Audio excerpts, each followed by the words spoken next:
Добрый день, дорогие зрители. Тема нашего сегодняшнего интервью – это гендерный баланс. Школа играет большую роль в формировании мировоззрения ребенка и ценностей, которые он получает. И очень важно, чтобы в учебниках ребенок получал не только качественную информацию, но и ценности, которые помогут ему сформироваться как цельная личность и в будущем во взрослой жизни избежать гендерных стереотипов. И о роли учебников в формировании гендерных представлений ребенка мы будем говорить с гендерным специалистом Татьяна Алексеевна Матохина. Воспитание ребенка. Спасибо большое. Хороший, очень интересный вопрос, я бы сказала.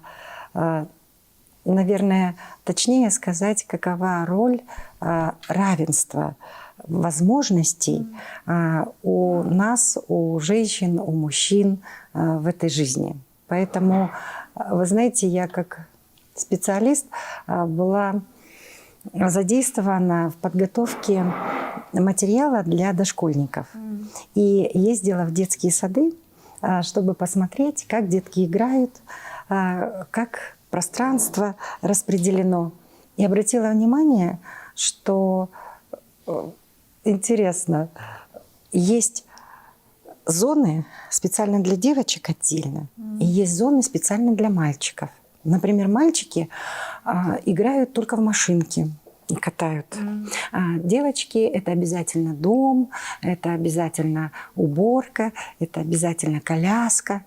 И когда мы попросили, чтобы дети вместе поиграли, девочки, в принципе, не стали сопротивляться, с машинками как-то взяли вот эту роль, стали играть, что ездят, там куклы.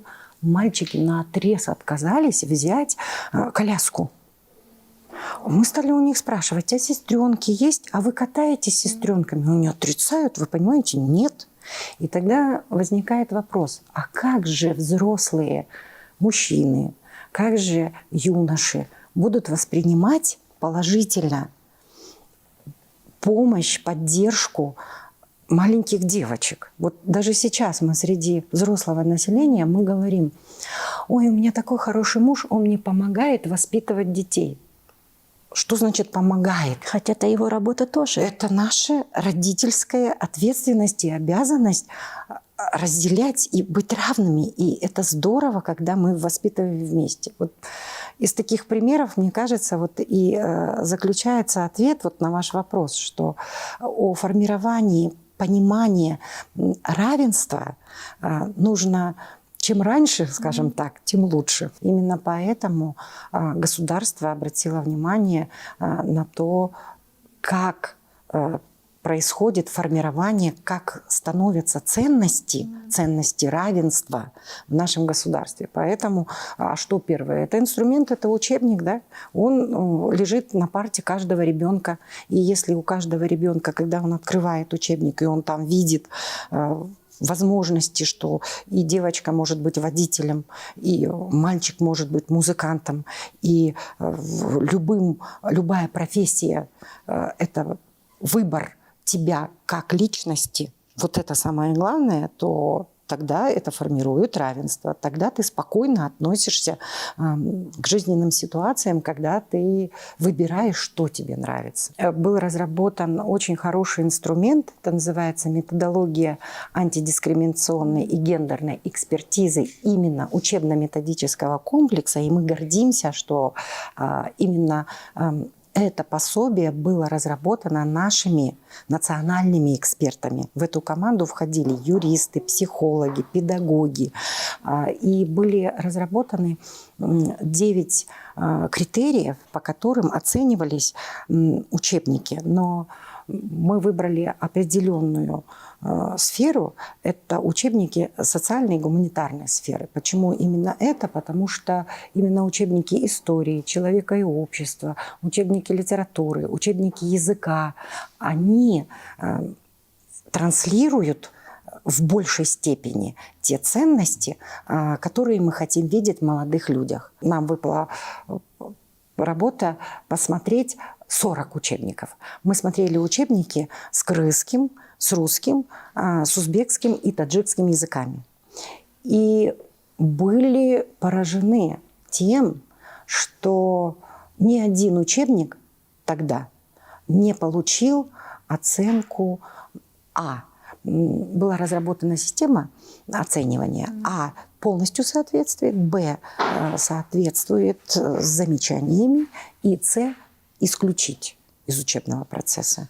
И вы представляете, ни один тогда учебник, он не прошел экспертизу сразу на оценку А. Потому что мы увидели, что в учебниках истории описание идет, например, сплошь войны. Войны, в которых участвуют, естественно, кто? Мужчины. И такое впечатление, что в средние века мы не жили, мы только воевали. То есть как будто бы у нас не было культуры, как будто бы у нас не было развития, как будто бы у нас не было ремесел, как будто бы у нас не было мира. То есть как будто у нас не было взаимодействия между мужчинами и женщинами. То есть 10% из нашей жизни, которой мы живем, там только 10%. К сожалению, дело в том, что учебники даже были выпущены. И поэтому это огромные деньги, и они уже затрачены, а учебники на руках. И тогда Министерство образования был поставлен вопрос, то есть было доведено до Министерства образования вот такие результаты.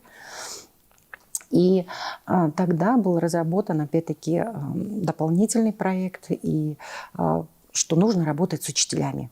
Как работать с этими учебниками? Появилась в этом необходимость. В 2018 году это уже вышел сайт. Мы выпустили вот такой информационный ресурс, который так и называется «Гендерное равенство и недискриминация в школьном образовании». Он находится в открытом доступе, и первый модуль, он рассчитан на учителей всех абсолютно, без исключения, которые бы могли увидеть те проблемы, которые существуют сегодня в мире. И как правильно нужно сейчас говорить о равенстве. Второй модуль, он рассчитан четко на учителей социальной сферы, где мы представляли результаты вот нашего анализа по гендерному равенству и недискриминации. Писали о этих проблемах и писали о том, как прописаны, и рекомендовали, что с этим делать. И знаете, очень интересно, что в этом сайте, на этой платформе есть результаты анкетирования даже детей. То есть мало того, что мы обучали учителей, мы потом давали им возможность с новыми техниками, с новыми приемами пойти в школы и начать работать с ребятами. Вот на улице вот даже спросить у людей, что такое гендер, они сразу отталкиваются. Они думают, что это, особенно мужчины, что это мы их отталкиваем. Вот мы женщины, вот мы феминистки, которые борются.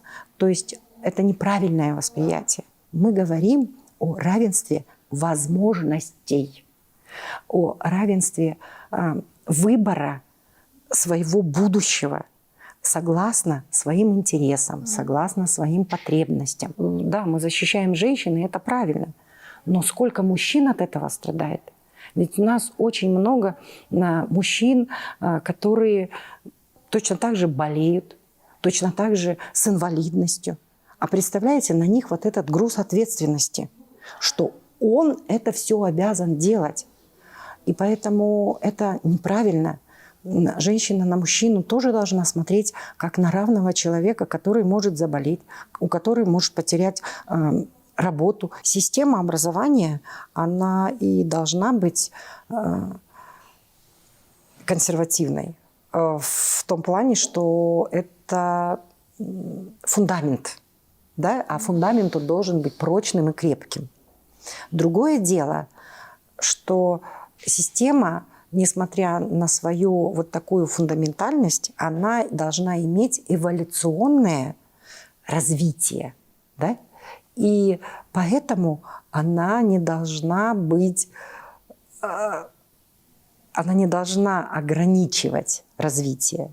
И в этом плане я хочу сказать, что на сегодняшний день Министерство образования наше нельзя считать консервативным, потому что по опыту вот с 2016 года, когда пришли с методологией для того, чтобы обсудить эти вопросы, Министерство образования приложило все усилия для того, чтобы круглые столы организовать. В первую очередь были организован круглый стол и даже мини-тренинги для самих работников Министерства образования, потому что в министерстве, когда будет меняться образование, когда специалисты Министерства образования сами будут понимать, как изменять. Я надеюсь, что у нас изменится к лучшему. Во всяком случае, сейчас вот в Кыргызской академии образования